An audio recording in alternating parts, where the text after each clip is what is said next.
So You Teal is a vegan, right? yeah. You notice, and she does these cookings and everything like that. And I was wondering because I have when I lived in Bali, we saw people forcing their children vegan diets to do yoga, even doing colonoscopies, and doing the same thing for their animals that they have to be vegetarians, cats and dogs have to have this conscious diet. And there's just articles of the animals getting sick because of this, because it's not natural. And so I was curious if Teal was pushing her vegan raw diet on her son or the animals since you lived in the house. Absolutely.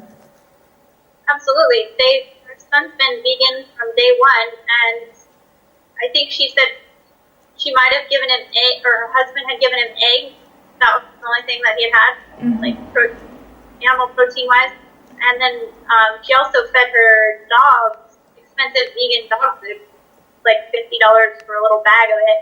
And I mean, even with that, that poor Great Dane Gus, he ended up dying of cancer. He had cancer when we were there, and with all her healing capabilities, she couldn't heal that. So there again, this healing capability seems to be pretty touch and go. And obviously, all the vegan food in the world can't counteract such a toxic environment. So No, I can't. And also, I mean, not everybody can be vegan. I mean, obviously, the animals can't be vegan, and there are some people who can't be vegan as well. And if it's constantly an extreme and we're pushing it on people, and like you said, toxicity too, is just going to. I just. Yeah. yeah, but it's just another frivolous new age crap. Yeah. It's dangerous. Forcing a kid to meditate so they'll be conscious, pushing their ideals on them so there'll be this idea of a crystal or star child or something. Oh, she has that idea of him already. He claims that he is a crystal child aura, and that he is some sort of Pleiadian ascended master. Yeah, and he goes into the earth at night, the hollow earth at night to work.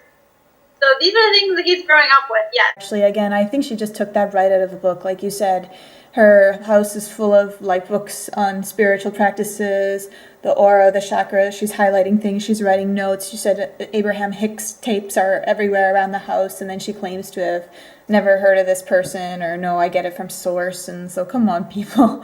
Again, Yeah. why do we follow this? Why?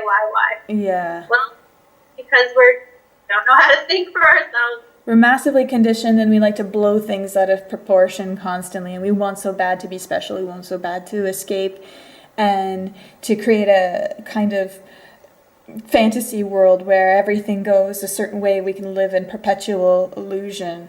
It's, But it's just a distraction. yeah, it's just a distraction, it's just an ostrich mentality. Yeah, the Necronomicon. Oh, the other part about the seizures that we know it's fake is she says she gets triggered by blood and stuff like that, but there's roadkill and that doesn't trigger her. Don't worry, it doesn't have to be perfect. Okay, good. You're dealing with a weirdo over here. I'm a little bit like that, like perfectionist. Yeah. It creates a bit of a complex too, so I'm very aware of it, and I just knew I never wanted to be a perfectionist, and I just remember my dad always saying, there's great perfection or imperfection. I like that so much. However, then I ended up giving my resume one time for a job without checking the resume profusely like a perfectionist would, and I had the word volunteer had 3 E's in it. Nice. But I don't care. That's awesome. It's just too much to constantly go over things in that way. I mean, it's enough one thing to look over it a few times, but constantly to the point you obsess and then you procrastinate. And so I understand it. I've seen so many people around me who are perfectionists. It's like, no. You're like calling me out. You're like, Yeah, I see you. yeah. Just a little push. I'm just pushing you a bit. Okay, that's good. Yeah, I needed it. it's complimentary. I agree. Okay, so her paintings, you said you've watched her do these drawings and paintings, and she hand paints them and so forth, and she claims to be channeling these symbols or going out of her body or whatever the heck she wants to say.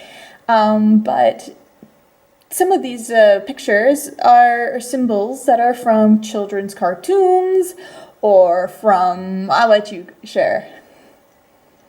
I just know lately, like there's been several things. There's been children cartoons. There's been like the Necronomicon book by H.P. Lovecraft. There's been Reiki symbols. So you tell me how somebody who claims to see vibrations and paint their paintings based off of that is pulling a symbol like that. Right. I mean, why would you need a symbol when you can just paint the vibration of it? Yeah, exactly. I remember reading something about Fallon saying that she's not psychic at all. She just researches everything online about what she wants to use and say. I'm pretty sure she's watched some of my videos too. I can recognize some of. No, I don't want to go into that because just when you told me that she says her son goes into the hollow earth at night and stuff like that, I did a video exactly about that actually. Well, her son said it. That's the sad part. Oh, but she probably told him, and then he just repeated it. Yeah. He goes into the hollow earth at night to work, and he's at the dinner table telling us this story, and I'm like, oh my gosh. And she made it sound like he was gone and he came back. Yeah. Oh, Winter's back now, like he was channeling something. It was really strange. This poor kid, he's going to be so confused. I had a friend that had told me the same thing, that their son went and said the same thing. At 9 years old, they go into the center of the earth and they're doing this work, and then they're coming out and did he say something about preparing the people for the people inside the earth to make contact with the people on the surface? Oh, no, he just said working. We're working. Okay. Because that's the other part of it. That's the other half of it, but... Yeah, I didn't even know the earth was hollow when I was there. I learned that after I left from Franco. It's not. It's not hollow. Oh, okay. Well, there we go. So she stole this from the Full Metal Alchemist, you said, the one symbol, and the Necronomicons are from the movie Chronicles of Riddick, where the Necronomicons are the villains in the movie, I think, or some kind of evil army. I don't know, I never saw the movie, so I can't say. But that's kind of weird. Very weird. And then people thought they were actual demons or something along those lines, and that, what is she trying to call something through these paintings or invoke something? And then... Well, is it still magic? I mean, I don't get why you would put something like that on there. She may be, like, researching, like, wannabe sigil magic, like I don't know, Wiccan or something, but at the same point, she's doing this on a soul retrieval painting. You've got a Reiki symbol, it's like amplification. You've got a Necromonicon symbol for raising up necrophiliac Lovecraftian demons. And then you've got, this is supposed to be raising or doing soul retrievals. So, you do the math. Yeah, exactly. Yeah. We're just sharing some things, and then people can find out for themselves, because there is a lot out there. Yeah.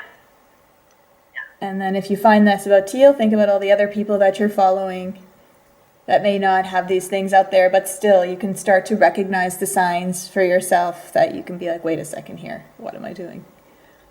Yeah, exactly.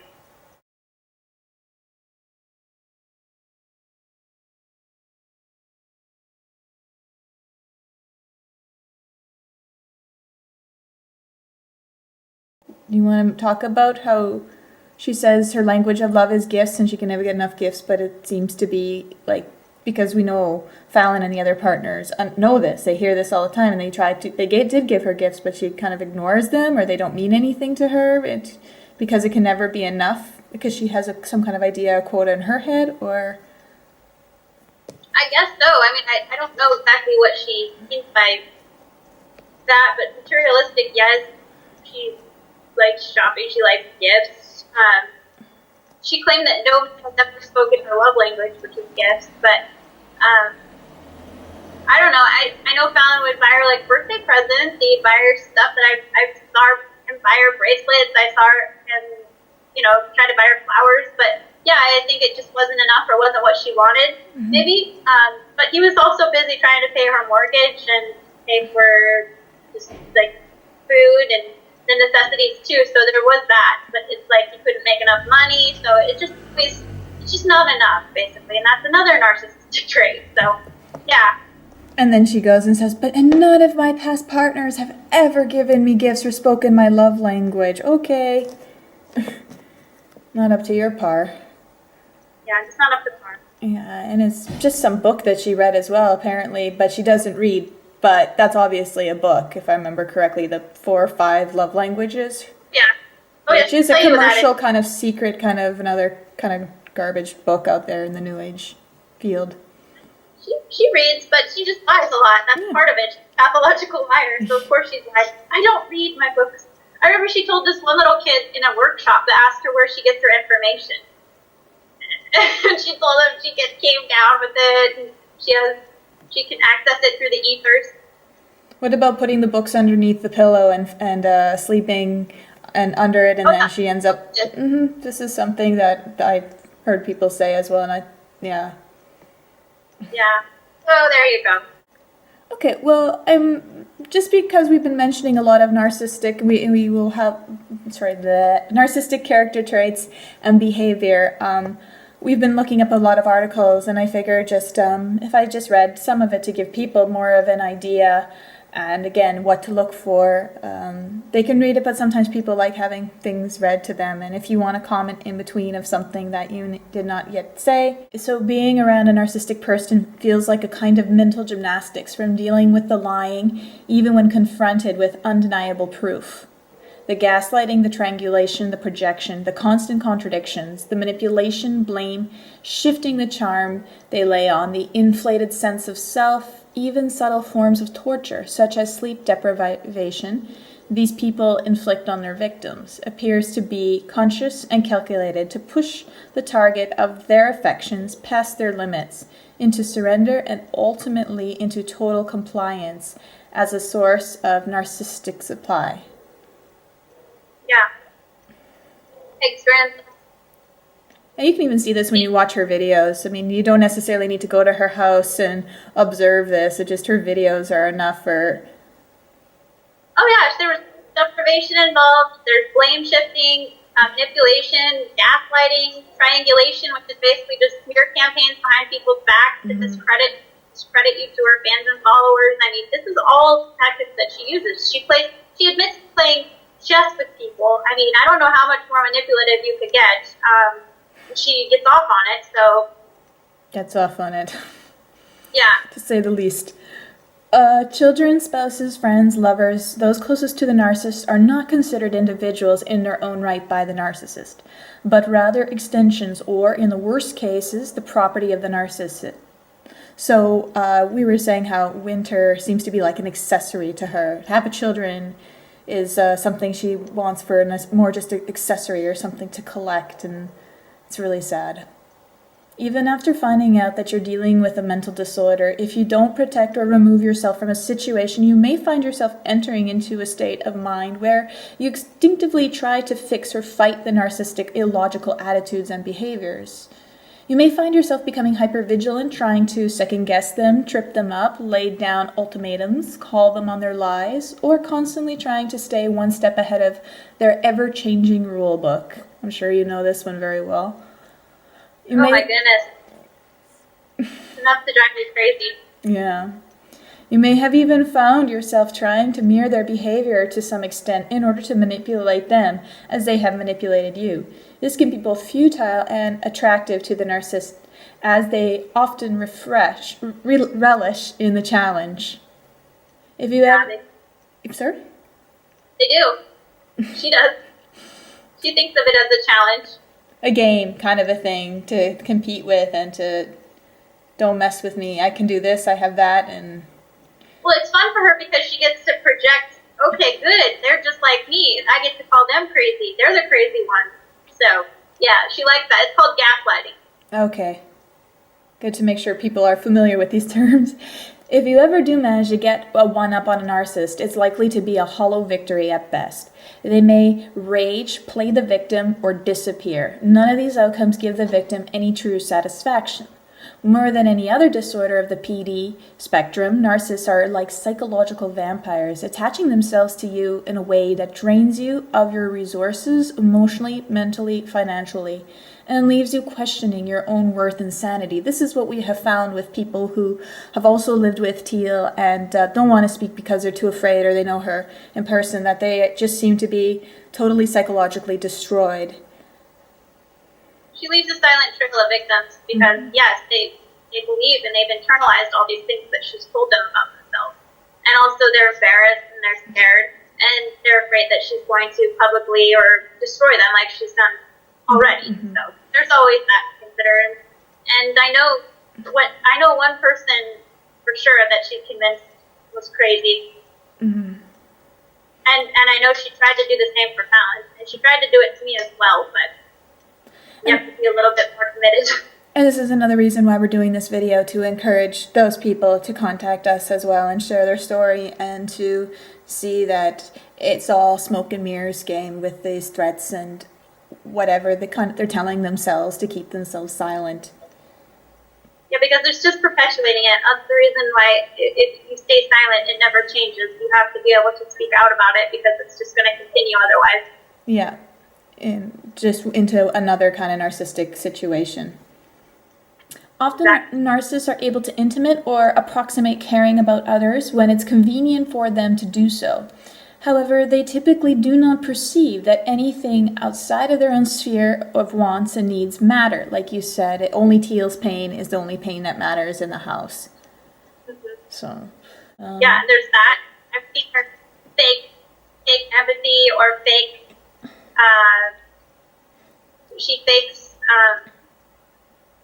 caring about others to get attention or validation. Like, for instance, we were at a train station once, and there was a guy there. We had all had to travel together, and this guy had missed his flight at the same time we had.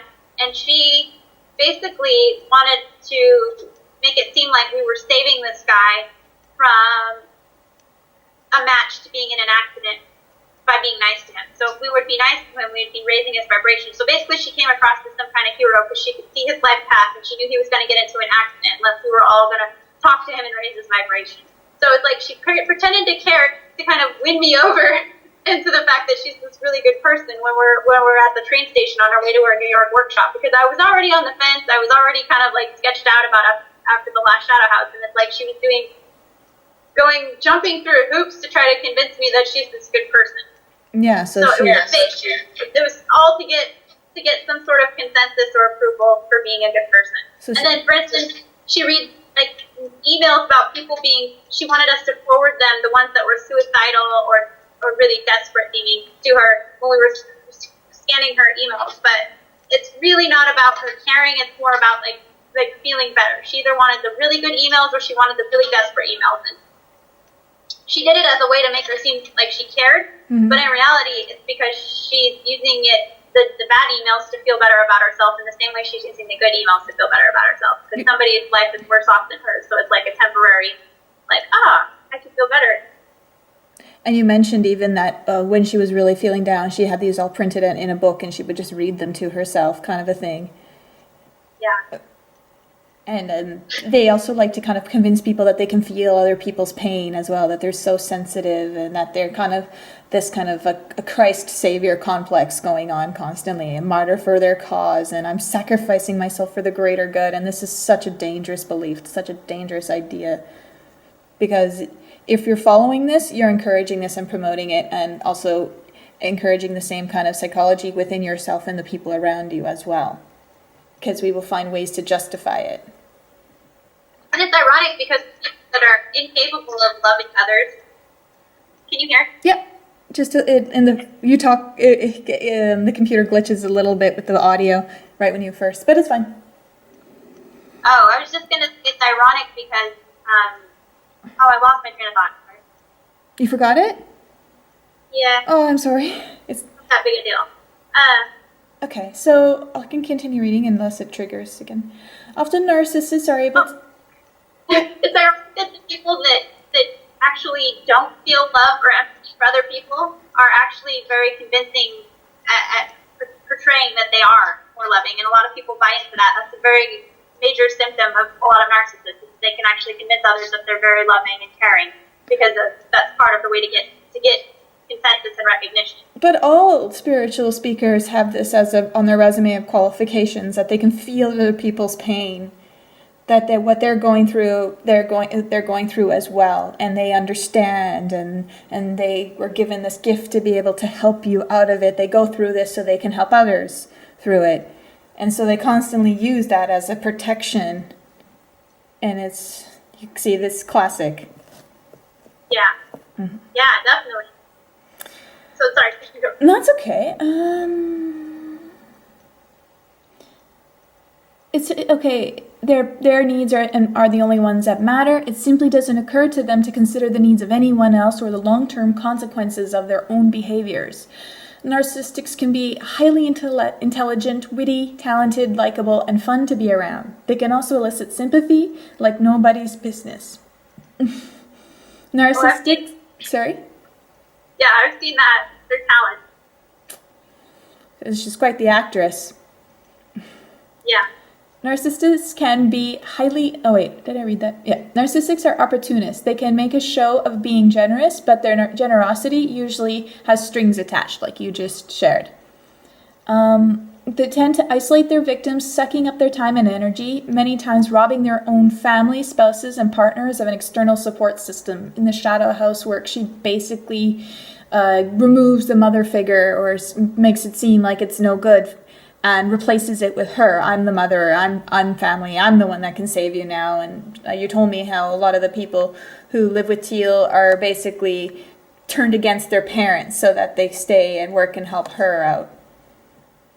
Yeah, that's the goal. It's another sign of an abusive partner or an abusive person. Narcissists are excellent liars, and many prefer to lie even when telling the truth would be more beneficial to them, which suggests that lying is a hallmark of this pathology.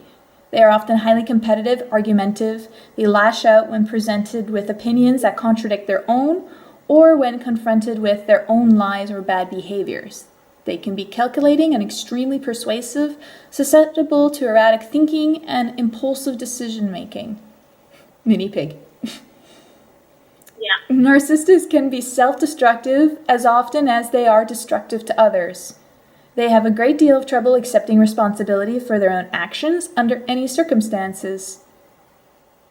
Narcissists are addictive personalities, and narcissism is commonly comorbid with addictions to drugs, alcohol, sex, food, spending, and gambling. It has been suggested that narcissists have a higher rate of ADHD than the general population.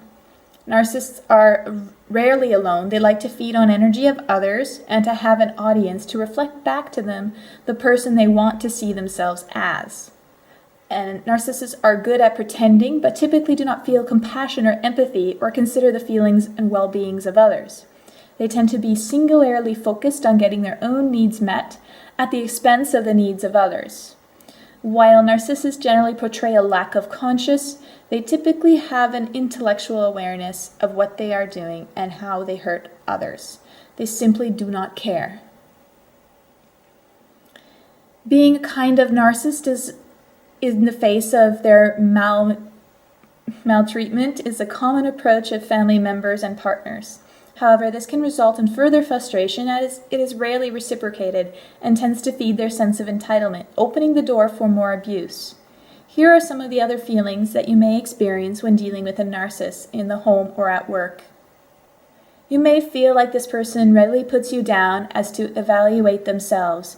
You may find yourself avoiding them because trying to communicate with them leaves you feeling confused, put down, reduced to a lesser status, and emptied of all that you know you really are. You may feel overwhelmed, outgunned, tongue-tied, or overpowered in the presence of this person. You may feel blown away by their powerful personality, self-absurdness, self-belief, and self-confidence. Your own legitimate needs may be taking a back seat of their own frivolous, self-serving ambitions. When receiving a compliment or apology, you may be left feeling patronized, demeaned, brought down to the size, and even humiliated. You may have attempted You may attempt to compromise with them only to realize that they are the only one who gave any substantial ground. And you may feel like, yeah? So that you are? Pardon? That you are the only one that gave substantial ground. Oh, did I skip something? Okay. You may attempt to compromise them. You may attempt to compromise with them only to realize later that you are the only one who gave any substantial ground. You may feel like your hard work and contributions are only being used, abused, and distorted to meet the selfish ambitions of another. Living with a person who has NPD can have devastating effects on the self-esteem, confidence, and quality of life for family members, friends, and partners. People who live with an individual with NPD sometimes feel as though the narcissist is refusing to grow up. Hence the personalities with the young girls kind of a thing and Fox, and to continue to play these kind of games on everyone. Or will revert back to childish ways whenever it suits them to do so, which was every time it was for some reason. The non-narcissists often feel used, cheated, and taken advantage of by NPD in their life. And there is no known cure for this right now. And so they just tend to seek treatment and therapy, but they don't stick to it like Teal. And they tend to project negative thoughts and blame onto others. Those who do not enter treatment are often resistant to personal change. And then there's some other links. She does her toxic behavior. Sorry? That's why she does her toxic behavior. She's not willing to change it, so she wants to normalize it. She wants to get consensus for it, because this is something that her parents and everybody has kind of chided her about her whole life. Right, and everybody has this as well, so she's really not that different. She just wants to make it more obvious, and that this is just how it is, kind of a thing, and accept it, but let me always play everybody like chess pieces. Yeah. And the other thing, so I'm finished reading everything now. I also just have the stuff about the cult, but you can read that on my website to see that, again, and I mentioned she matches all the character traits with that as well. Anything else, Cameron? Yeah, I just want to say that she's like in person at her workshops. Mm-hmm.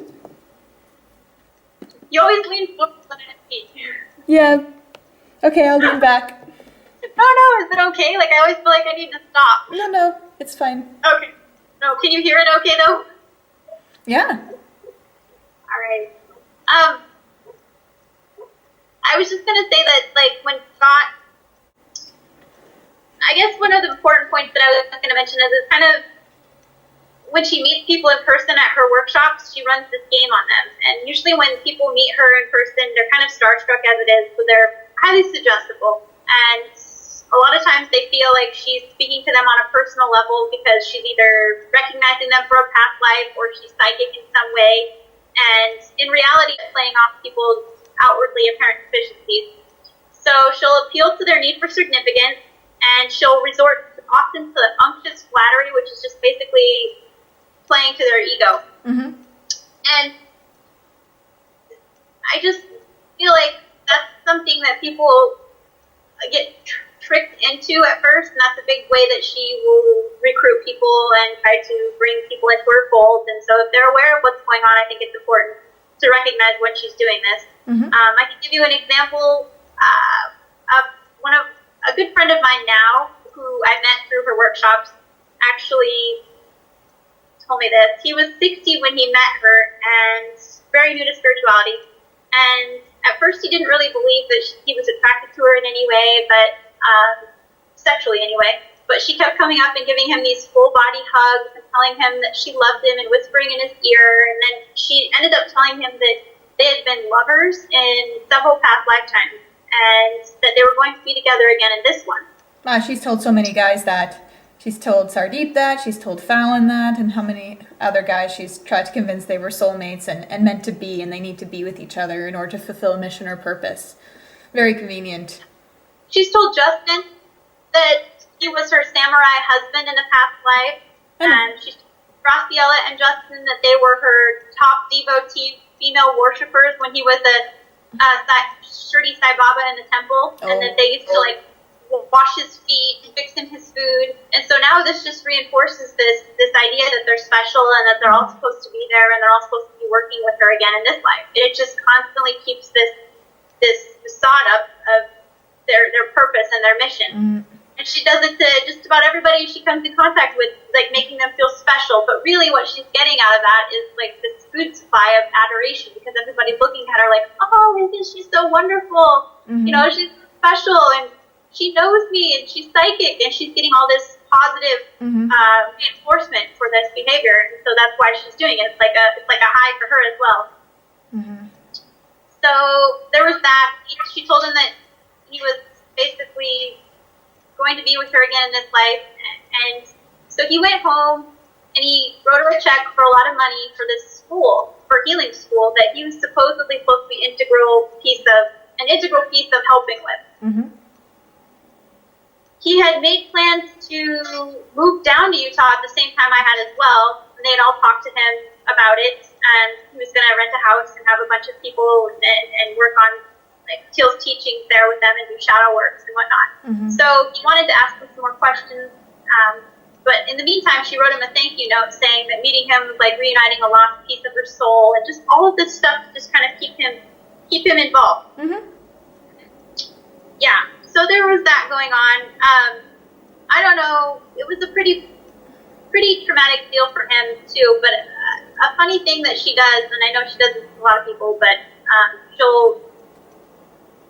when they start asking questions, or she obviously tries to make them out as villains and has to get rid of them, get them out of her circle and discredit them to her followers. Right. So when he did start asking questions, she made him out to seem like some sort of a womanizer. Like he was the one that was pursuing her, and he was this awful person for asking questions about her organization and wondering about the school. You know, so there was that. And he finally met up with us at a Santa Fe workshop too, which I felt I spent most of the night hanging out with him and visiting with him, and he was just a very nice guy. And she told us that we were, on our first meeting, she told us that we were, the reason why we got along so well was because he was my father in a past life. Okay. Yeah. And that he had apparently left and abandoned our family because he was joining some religious order and he became addicted to opium. So this was like a reunion, she said. That's why we got along so well. So our contact was intermittent just on Facebook. I didn't really stay too much connected at that point, but then I met him again at the Santa Fe workshop, and he started talking to me, and things were fine until we got into the car to leave.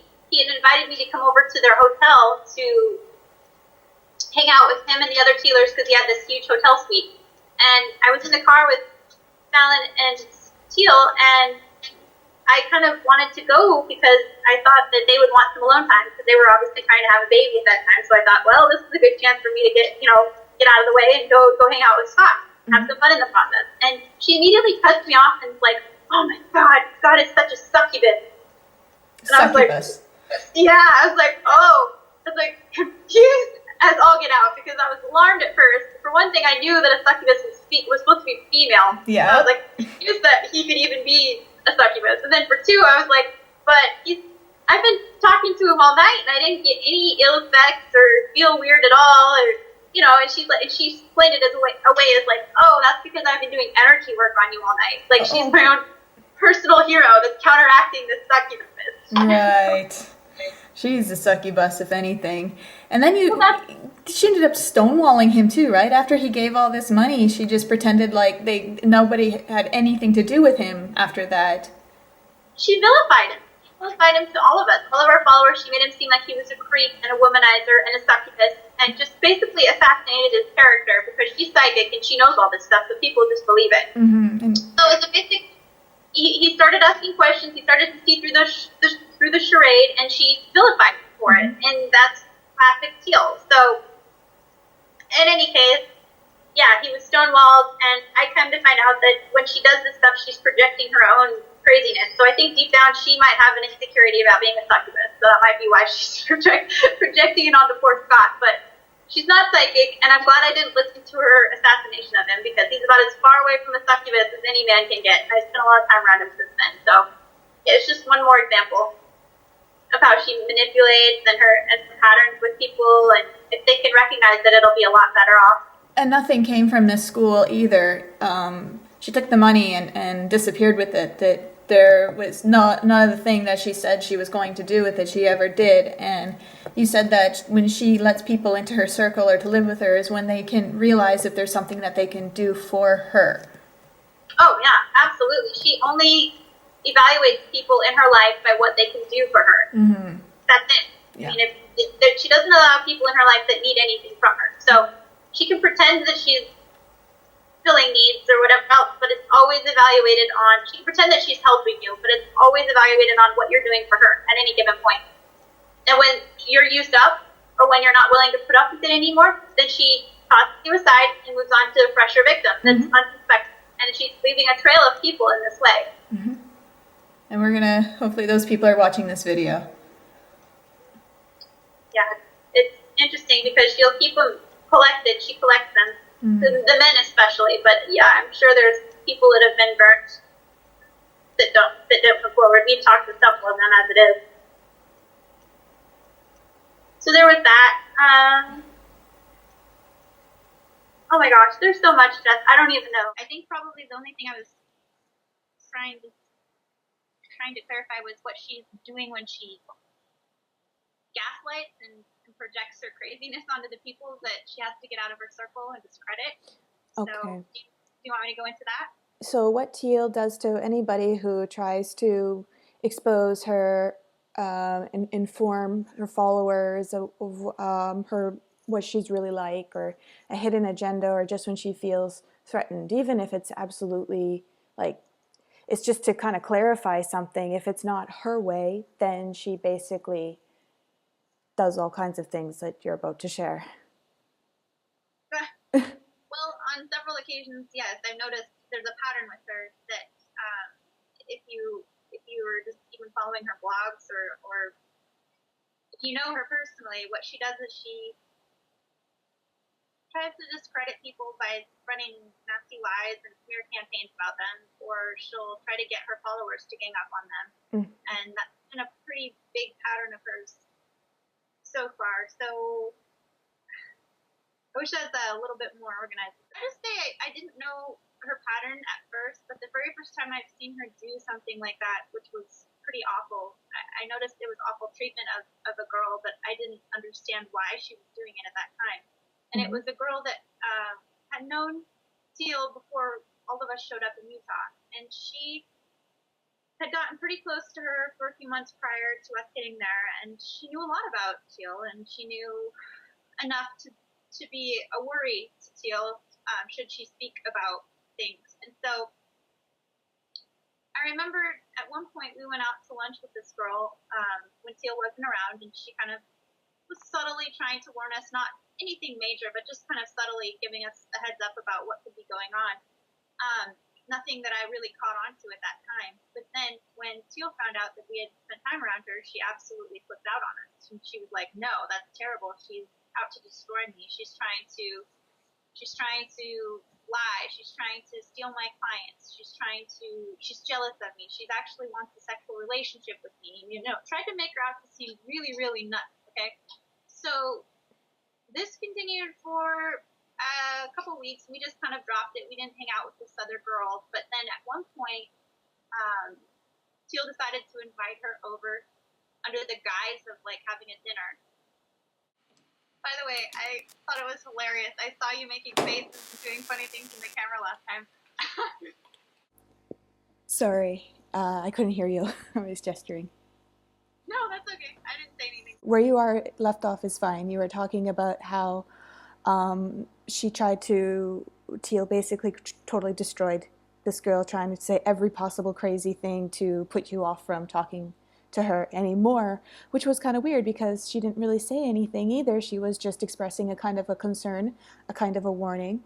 Would you say that from your experience that you have seen anybody who doesn't agree with Teal, that she tries to discredit in that way? Like, have you seen somebody not agree with her and get away with like it, or her say something oh, like just casual, like, well, they just don't agree with what I'm doing, or they don't understand, rather than going out of her way to say this person's crazy, this person has a wants to sleep with me, and all these kind of accusations. She embarks on these smear campaigns spreading awful lies and rumors to discredit and ruin the reputations of people that she feels have crossed her. This is another hallmark trait of narcissists, not just cult leaders, but narcissists, and it's known as triangulation also, where she'll attempt to pit others against someone, and she does this, you can see it in her blog, she'll do it. She did it to this girl, I noticed. This poor girl came over and pretty much got run off by her, and on her way out, of pushing her out of the group, basically, in the process, Teal convinced her that she was nuts, that she had repressed memories of satanic abuse, and she recommended that she said that she was a trigger for Teal because of it, and she sent her to see Teal's old crazy therapist, the same one that specializes in this abuse. So she convinced this poor girl that not only did she have repressed memories, but it was not healthy for her to see Teal because she was crazy, basically, and she's a trigger for her. And then she sent her to the same crazy therapist that Teal had seen for 5 years. So this poor girl went off pretty messed up, and none of this was true. She found out later after some therapy that this wasn't true. So, I mean, this is just one example of somebody that's been pretty much psychologically taken for a ride by this because she expressed concern. That's it. All she did was express concern. She never said anything terrible about her to us. And it was like this horrible, horrible smear campaign of lies from Teal. So that's just one example.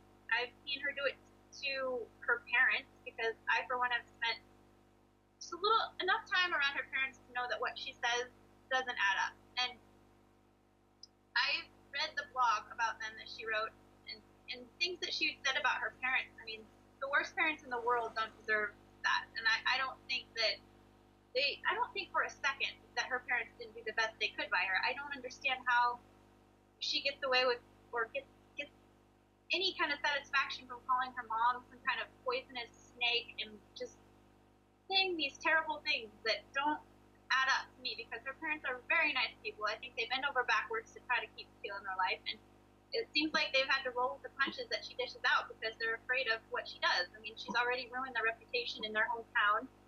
But not only that, the things that she says about them, she really downplays how intelligent these people are. I mean, they're not just forest rangers. They are very well-educated, scientific people that, I mean, her mom had a degree in psychology, and her dad's a teacher, and her mom also, I guess, was a high school counselor. And I believe that Teal makes it seem like they got into Buddhism after they found out about her abuse, but from all public record, it seems like they've actually been into Buddhism since before she was born. So this story about her parents is just, it's beyond me. But she's using it to destroy and discredit them because they're not giving her the validation and acknowledgement for building her success on a bunch of lies. That's really what I'm getting out of it. She's so angry with her parents because they're not feeding the adoration to her, because they realize that this is a pack of lies and they're suffering because of it. So of course they're not going to say, oh, this is wonderful, why don't you keep lying to people, So I'm surprised.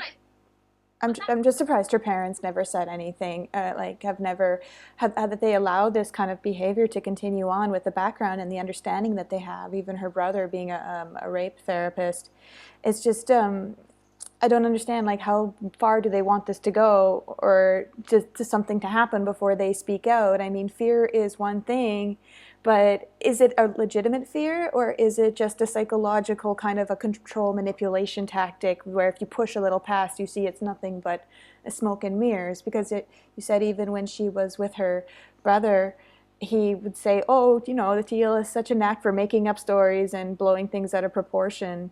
So, I mean, that there also is something like, it's not okay to just excuse or brush off as just a cute little thing. It's a serious thing, and it can do some major psychological harm.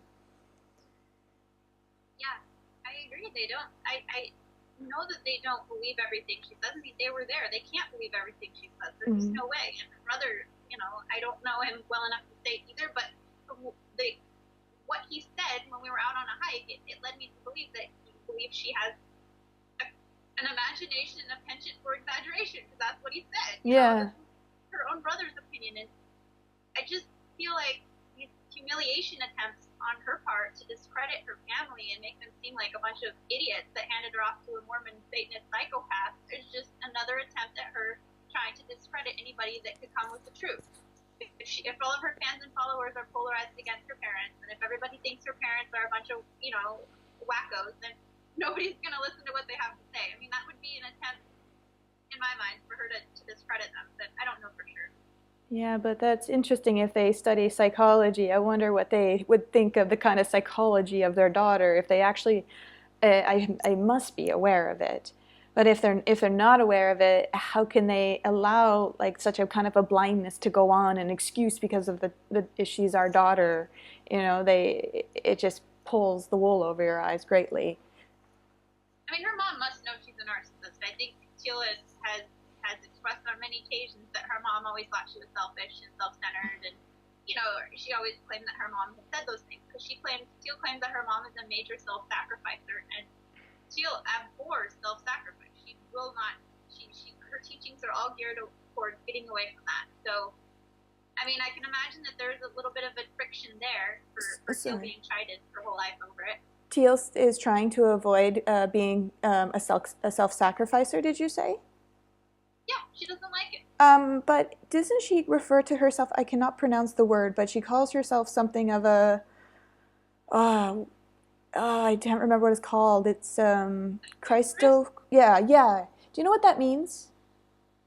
A Eucharist? Did you look it up?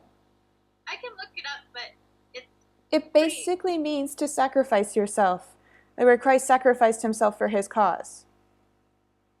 And it also, even if she says she's against this vehemently, it seems like this is what she seems to be about, because, I'm giving me all my energy and all my time, and what I went through in my life was so terrible, and because of that, I am now able to help so many, but at the expense of herself. Like it's weakening her, it's taking a toll on her, and the more she does that, the more attention she gets. So she seems to have, to me, a fixation for martyrdom. So even if she seems to be saying just the opposite, because my mother was like this, I don't want to be like that, but she's constantly promoting that. And not just that, if you are promoting yourself as a martyr, consciously or unconsciously, that means you're also like promoting and encouraging your followers to do the same thing. I didn't know. I did the same thing as well. That's how I realized this. And of course I don't want people who were following me to, just because I'm giving myself to this cause, that they should do the same, because it really does lead to a self-sacrifice, not necessarily physically, it can lead to that, but psychologically, abusive situations, again, abusive relationships, getting caught in cults, being the victim of kind of narcissistic people as well. It's just, when I started to see that and realize that, I was just like, oh my gosh, people need to be aware of, when you're promoting these things, you're also pushing this onto the followers as well. This is the way we need to be. We need to have a purpose and a mission, so we can sacrifice ourselves for it. So, and it's never ever an understanding about how we are, that life is not about dying for some kind of a cause. It's about understanding, and it's about being able to see what is behind these kind of causes and why they're there to begin with.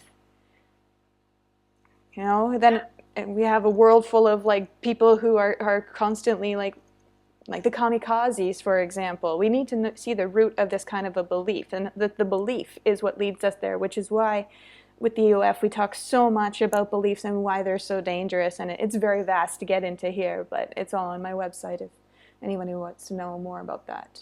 So regarding smear campaign, you were talking about how that she's done this to other people. So what about, you were saying to her ex-husband as well, you saw this done? Her ex-husband? Yes. Was there a smear campaign done for him as well? Oh, her ex-husband, at first she started getting really angry when I was there with him, because she was worried that he was hanging out with people and they were going to think he was the wounded bird. They were going to think that he was the good guy and she was the bad guy. So yes, there was a time there where she was really concerned about her ex-husband, and so she kind of started going after him, and I was kind of in the middle of one of those, and I was like, wait a minute. I remember having like a conversation with him. I'm like, why would he have to be, I don't know why I didn't get this part of the psychology then, but I was like, why does he have to be the bad guy and you have to be the good guy? I mean, why do you have to have that? I don't understand. If you guys were married, wouldn't you guys be mirrors of each other? So if he looks good, why don't you?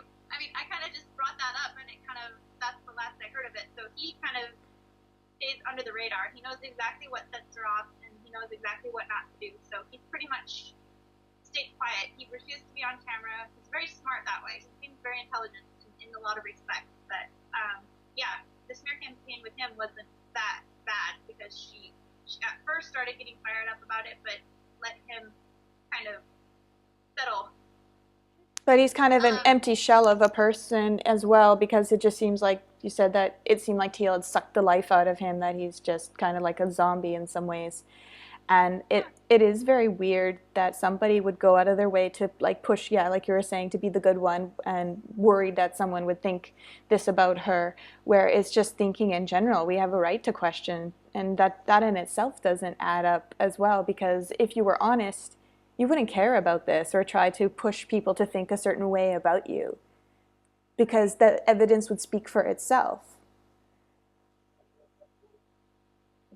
Also, you shared that Teal, because he was straight and you are straight, that she felt that you two would be a good match. So she was trying to partner you guys up. It's just like, I want to be careful, because it's not that I think that she was actually trying to. I think it was more like a game to her.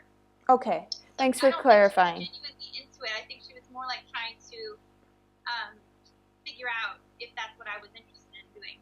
So I think she was doing some things there that, as I think about it more, was more of it was kind of like a test, and then it was about being right for her. So I'm not sure that it was really what she wanted, but at the same point, there was a time there for a while that Flavia was trying to push it, and Fallon had mentioned it to me. He's like, yeah, it's okay if you want to fall madly in love with Mark. That's okay.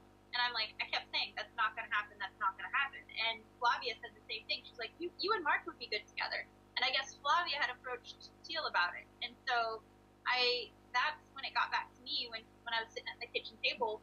And this is after Mark had gotten my phone number from Fallon, and he'd come over, and he had spent the night over at my apartment when I was sick with the flu. And so I gotten to know him a little bit, but I still wasn't, it was just a friend deal. And then as I'm sitting at the table with her, she just said that, what do you think about Mark? Like, trying to get a gauge on it, because I said it's not happening. And I got mad at Flavia for even pushing it, because she kept pushing it. And I said, that's not going to happen. And she's like, well, what is it about Mark? What do you like about him? And I said, I think he's a nice guy, but I don't know what he wants. And then that's when she went into her whole spiel about, well, he wants a relationship. And I was like, I'm not ready for one of those. I mean, for one, in the back of my mind, I'm terrified of having anything to do with any guys that were connected to her, because I've seen what happened to them, and I've seen that they're all brainwashed puppies, and there's absolutely no way that I wanted anything to do with that. That would always come first. And so I tried to say it in as nice a way as possible.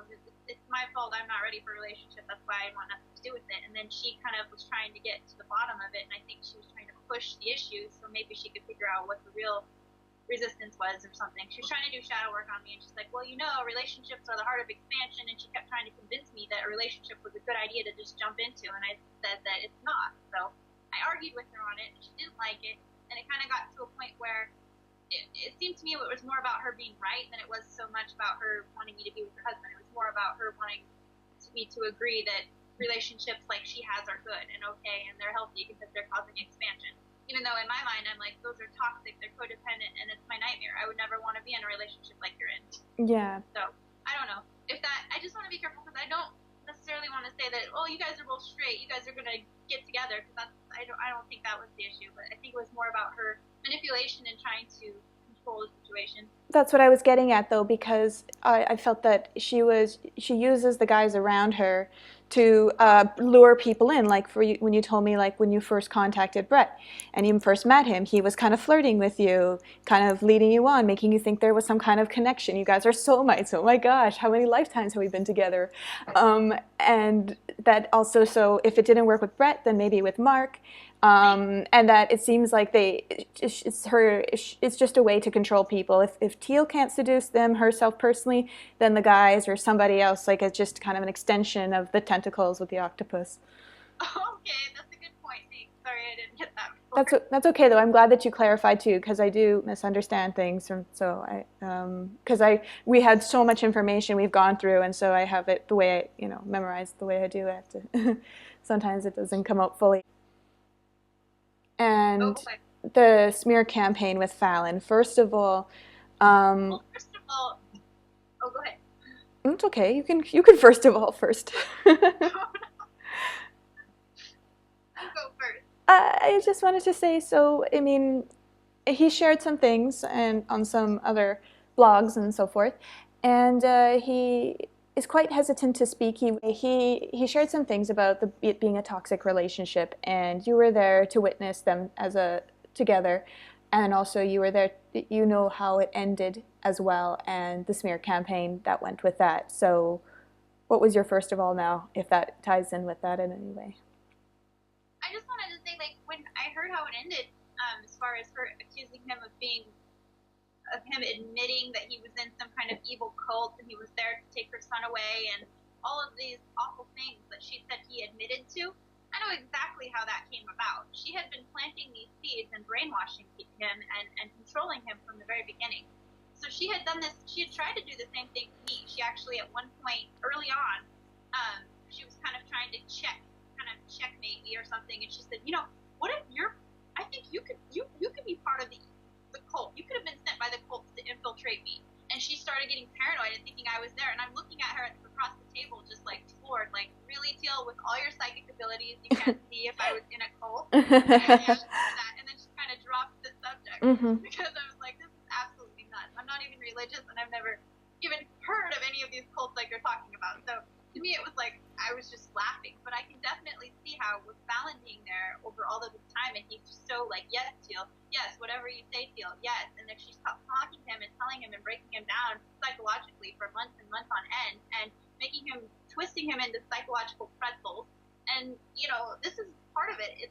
It's what she does is she uses her own toxic pathology, and when you're around somebody like that and they're projecting their issues onto you for so long, it becomes contagious. And that's exactly what happened to him, is that she's projecting all this stuff on him and convincing him that all these problems are the same problems that he has that she has, and so he's internalizing this stuff, and finally he gets to a breaking point and he breaks down. And I when I read that, I'm like, I know what's going on here. She's convinced him that he is an abusive psychopath and that he's part of the cult, and it's because she's tired of him. He doesn't make enough money. She's done using him. He's taking too much from her instead of giving what she needs, and so he's become more of a liability.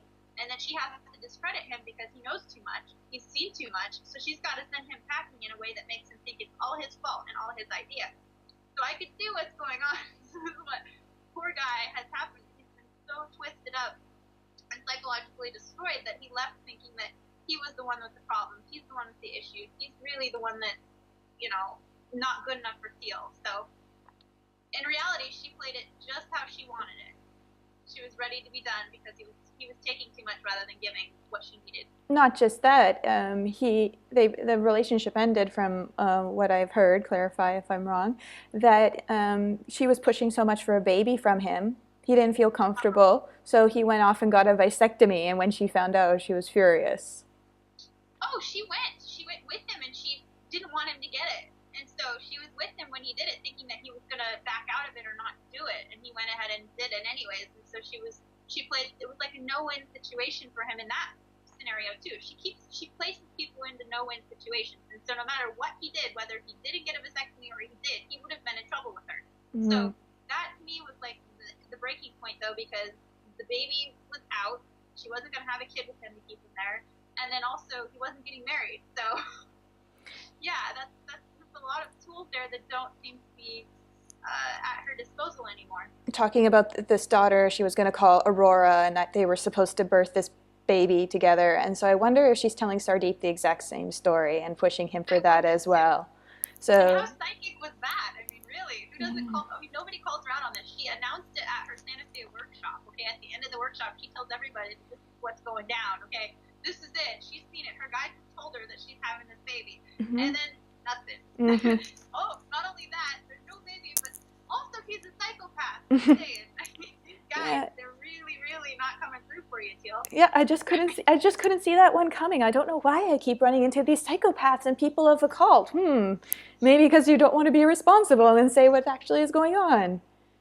Perhaps you're a narcissistic psychopath. Perhaps you're the psychopath. But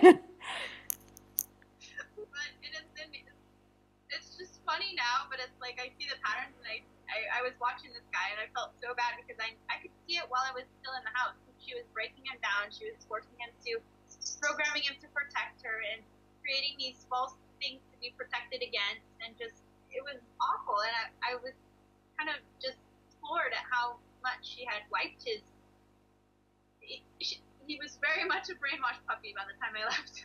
And you guys used to be friends. You guys were kind of close, and now it's very, he doesn't even. Changed him.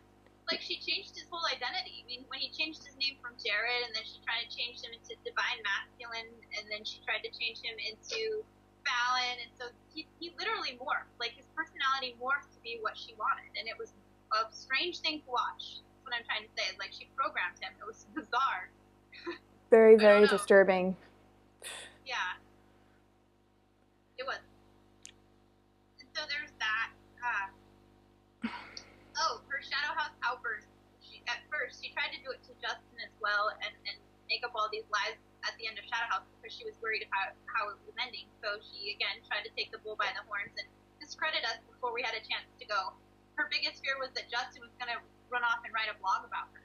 And he did. And he even outed that she was a cutter, that she's not psychic, that she gets all of her stuff online, researching people. That's Jared again.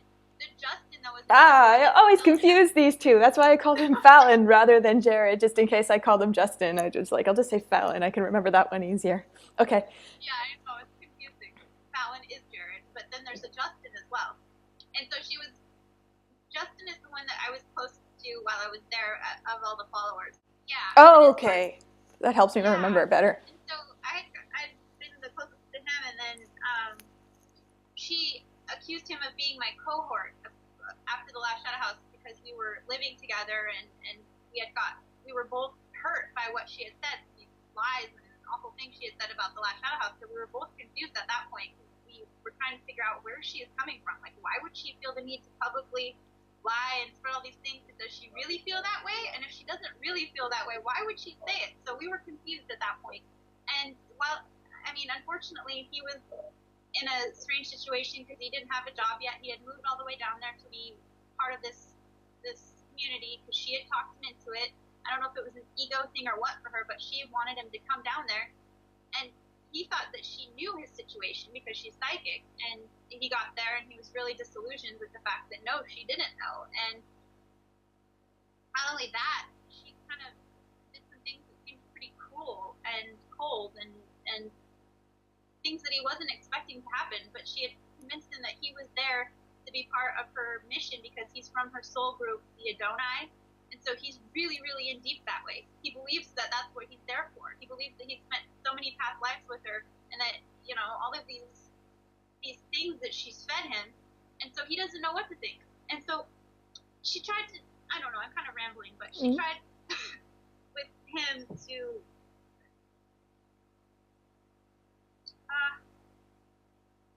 she cast him aside because he didn't have anything to offer at the time.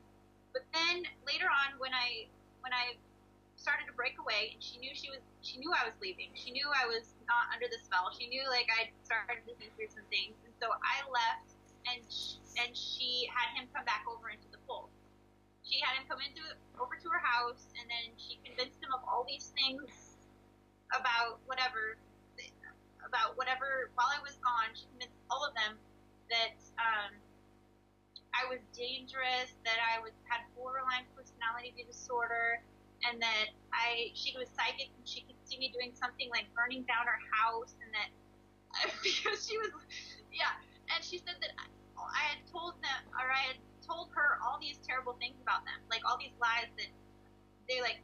I couldn't even believe that she would stoop so low. But she told them that I'd said all these things behind their back to them, and basically had them confront me when I got back. When I'd already agreed that I'm leaving, I'd already said that I'm gonna break my lease. I need to get my stuff packed up, and I'd made all the arrangements. And then I get there, and I'd sleep deprived because I'd been traveling, and lo and behold, she has them all come over and confront me with all of this crap just to try to further break me down. And I'm starting to see what's going on because I also had a friend, Scott, who I told you about, who while I was away, she had done not only to the people that I lived with, but she had called everybody that I knew at like the workshops and tried to tell them the same thing. And he knew me, and he knew that it was complete BS. And so he's like, just to let you know, I just got a call from Blake, and this is what they're saying about you, and I'm floored, and I just want you to get the heck out of there and get safe. And so I had a heads up when I mean, my parents almost came down just to make sure that everything was safe, but I was like, it's okay. I get there, and they're like coming over, they want to talk to me, all of them, in like the middle of the night, like 12 o'clock at night. And they tell me all of these terrible things that she said. So it could have been a very, very frustrating situation for somebody that was blindsided, but luckily I had a heads up. Luckily I realized it was a cult. Luckily I knew that this was the situation, and so there was a lot of things that I had going for me at that point, and I was able to get through it best I could. But as far as they said all these things, and I just said, this is crazy. I don't know what she's telling you, but this is a cult, and I wish you guys the best. I mean, I can't be dealing with this anymore. I am sorry that she said these things. I'm sorry that you felt that way. I'm sorry. I mean, it hurt me that they would even believe that, but at the same point, she's very convincing, and she's claiming to be psychic, and she's claiming that all of these things, but she told them before they got over there, oh, and by the way, she's not going to remember that she told me these things because she has dissociative identity disorder like I do. Oh, how convenient. Yeah. Like her psychic abilities only work when she doesn't want them to work. They just happen spontaneously and randomly. That's a very typical thing that psychics say to cover their ass when they're on the spot and someone tests them or try to get them credible, or even when they talk about cosmic things or galactic things. You ask them a basic astronomy question and they can't even answer it. Oh my, I have a headache, or you're being negative, or oh my gosh, every kind of trick in the book to get away from it, to avoid. Yeah. They were so desperate to be under like her good graces that they were willing to believe anything. And so there again, it was like, that's how it ended. And I'm like, it's okay, they can think what they want. I know the truth, and I know that this is dangerous, and I know that I have to get out of here. So I was totally good with it, and I played the card that you're probably not supposed to play with a narcissist, which is to be kind in the face of really, really nasty stuff. So it just gives them more of a sense of entitlement, apparently. But I didn't know, so I just was scared that she was an MK Ultra, and I was trying to make as least amount of waves as possible at that point. So I was like, I gotta get out of here, and I'm not gonna make any waves in the process. So that's how it ended. But I've just been a party to these smear campaigns, and they can be very nasty, and they're all lies, and it's just I've seen her do it too many times now to believe that anything she says bad about people is true. It's just like crazy. So her abuser, I'm pretty sure she's done the same thing to her abuser too. He probably stood up to her or didn't feed her in the narcissistic way she needed to be fed, and so she's angry with him and she's trying to get revenge. I mean, that's why she's probably trying to pin it on this poor guy. Yeah, somebody should look in on that and find out what's really true there. He's willing to chat with him or something. Oh yeah, I think I'm gonna do that actually. Okay, that'll be another interview. We'll see how long this Teal Saga video goes for. Wow. What about, so Justin, is he still back in the fold? Is he still there? As far as I know, he's still in Utah with, I don't know if he's with her still, but I think he's just living in Utah. I'm going over there for occasional Shadow House episodes, and he's still kind of friendly with her, trying to keep in her good graces. But also knowing that there is something very off about her, like, oh yeah, and so it's very curious why he's still there, and maybe this video will get him to understand things a bit better as well. Because I mean, these people who follow Teal or who are following other people who are supposedly trying to help with their spiritual mission or whatever the heck they tell you, you have two options. If you continue to believe this stuff, you're going to continue to find yourself in a mess in one way or another. or you're going to just look at this honestly and be like, okay, what if this is wrong? Or what if this person is not telling the truth? Or what if this person is deluded themselves into convincing it's true? So what is so bad about considering that possibility that maybe this is not what you think it is? And what comes with that? Because you said that once you realized this yourself, it was very hard. It was easier to just, she's MK Ultra, she's this, she's that, even though it's disturbing and terrible to live with these kind of fears of ideas of what could happen to you. That still actually was easier than being able to admit that what if this is all bullshit? Yeah. What if that person's total bullshit, these beliefs are bullshit, and we're just scamming ourselves, and that's why we end up being scammed by others. Because we so badly want to believe something, to escape reality, to not be able to just to keep the rose-colored glasses on rather than see what is really going on, and to look it in the eye and to be able to no longer be at the mercy of it. I mean, it's challenging. Like we talked about last time, like removing ourselves from drugs. We're addicted to all kinds of psychological drugs, particularly spiritual beliefs and the ones that make us feel the most happy and positive. There is, like, that's the pretty side of it, that it seems that's all it is, but it is still like an upper, and this is why we are addicted to it and need more. We need more Teal videos. We need to find the next spiritual speaker, this new technique and guru and so forth. It's never ending because it's a scam and it's fake. So underneath that is that the downer that comes with the realization of seeing what this really is, and we're too afraid to go there, so we rather just go get ourselves drugged up again by this stuff, clinging to it. I think that's where Justin is. Yeah, definitely. Mm-hmm. Be interesting. Maybe we'll be able to talk with Justin at some point. Did we cover? She humiliated her mother-in-law, who supposedly always hated her because that was her ex-husband. She wrote a blog about her, just like making her seem like a backwards Mormon hick. No, tell me about that. Yeah, she completely humiliated Mark's mother, who came to visit after she had gotten with Sardine, and because her mother had said, "Oh, you speak such good English," and she totally put her on blast and talked about how she's like a backwards Mormon hick and always despised Teal and all of this stuff that she put in this blog. So this poor woman has no sense of privacy, no nothing. And the thing about Teal is she doesn't have any boundaries.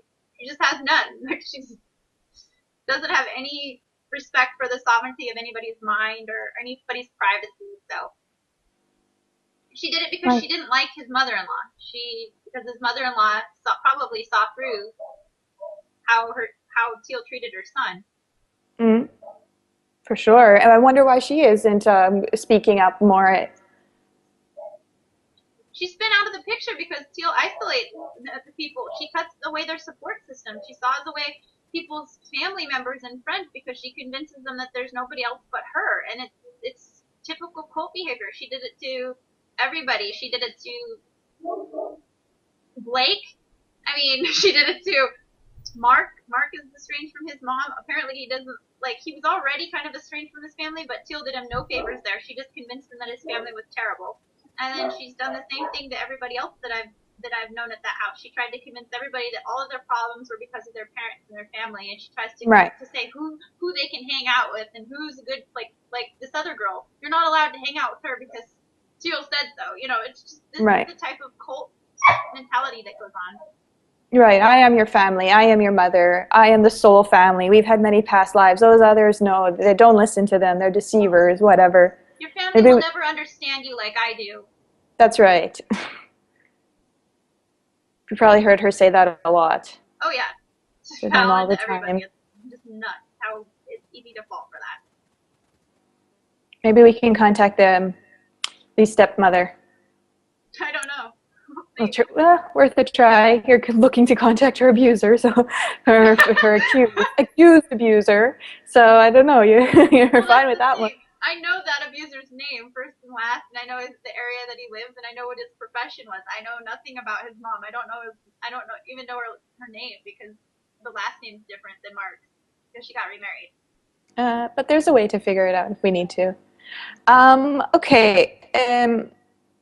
I also wanted to talk a little bit again about the seizures that she claims to have, because you mentioned a really good point regarding that, that it seems like if Teal had these seizures, then how is it possible that she could become a professional athlete or even a model in such a condition? Yeah, because how is she And, gonna go speed skating when she's gonna break it down into a seizure? And how is she gonna go telemark skiing when you could fall and hit your head and kill yourself? I mean, and she still skis. She wrote about it in her blogs. So she skis with seizures. But again, yeah, it's when it's convenient, right? These seizures only yeah. come about when it's convenient. Yeah, this is something I want her followers, people who are the heavy duty into teal, or to really think about this one more. And if she wants to do a smear campaign, or if she wants to discard what we're saying, then how about proving that you actually have seizures with some medical records? Yeah, Okay, Teal? and, Prove it. and there Rather again, than saying we're evil or we're a cult or whatever kind of stuff. Give us some actual solid evidence and proof of what we're saying is bunk like you're wanting to claim. yeah, there's that, and then you said yourself this modeling situation. She was picked up by a modeling agent in New York. Where are these photos at? She was a supermodel traveling all over the world. Where are her where are her photos at? There's, like you said, cheesy Facebook type sites of basic low grade porn or prostitution pictures. It's like there's no high end model pics anywhere to be found. They're all amateur photos, and anybody who has an eye for these things, which there are quite a few people out there, you can see that clearly. So yeah, where's, if she's a high-end model, where are the high-end model photos? There's none. What, were No. they conveniently removed? Why? And just the amateur ones kept up that are like sexually suggestive, so to sell herself more and her Yeah. book. She's lying about So, that. What else is she lying about? oh my gosh, you just read exactly what I was reading, what I wrote down over here.